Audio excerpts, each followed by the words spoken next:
Hello friends, welcome to Polity Simplified series. Today's article is Article 9.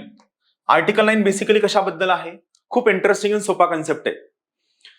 ज्या पर्सनने स्वतःच्या इच्छेने व्हॉलंटरीली इंडियाची सिटीजनशिप सोडून दुसऱ्या कोणत्याही देशाची सिटीजनशिप जर घेतली, then in that case that person shall not deemed to be a citizen of India. पहा, हे काय म्हणतं? Person who voluntarily acquiring citizenship of a foreign state. म्हणजे एखाद्या व्यक्तीने ठीक आहे भारताची सिटीजनशिप सोडलेली नाही, म्हणजे तो पर्सन भारताचा सिटीजन नाहीये, त्यानं भारताची सिटीजनशिप जरी नाही सोडली तरी त्याने जर इतर कोणत्याही परकीय देशाचं परदेशाचं सिटीजनशिप अक्वायर केलं तर ऑटोमॅटिकली त्या पर्सनची citizenship of India automatically invalid ठरेल, ऑटोमॅटिकली संपून जाईल. सो आर्टिकल 9 कशाबद्दल आहे? जेव्हा एखाद्या इंडियन पर्सनने फॉरेन कंट्रीची सिटीजनशिप जर अक्वायर केली तर त्याची इंडियाची सिटीजनशिप ऑटोमॅटिकली काय होऊन जाईल? रद्द होऊन जाईल, कॅन्सल होऊन जाईल. सी, हे काय म्हणतं पहा,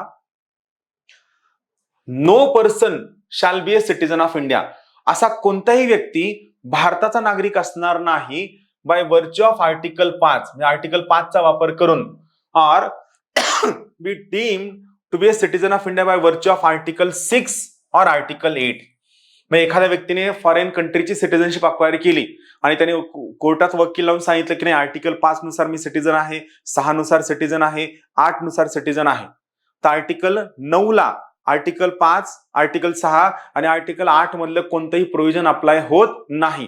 म्हणजे जर समजा कन्फ्लिक्ट झाला तर त्या केसमध्ये remember article 9 we always have upper hand over article 5, article 6 आणि article 8.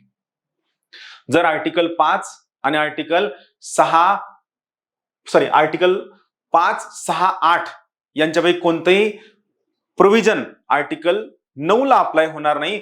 Article 9 will always have upper hand over article 5, 6 and 8. So article 5 नुसार, 6 नुसार किंवा 8 नुसार कोणताही पर्सन हा सिटीजन काउंट केला जाणार नाही जर इफ ही हॅज व्हॉलंटरीली म्हणजे काय? स्वइच्छेने, स्वतःच्या इच्छेने acquired the citizenship of foreign country. एखाद्या व्यक्तीने स्वतःच्या इच्छेने कोणत्याही परदेशाची सिटीजनशिप अक्वायर केली तर तो व्यक्ती आर्टिकल 5 नुसार, आर्टिकल 6 नुसार किंवा आर्टिकल 8 नुसार मला इंडियाची सिटीजनशिप द्या असं क्लेम करू शकत नाही, असं डिमांड करू शकत नाही. That's all. थँक्यू.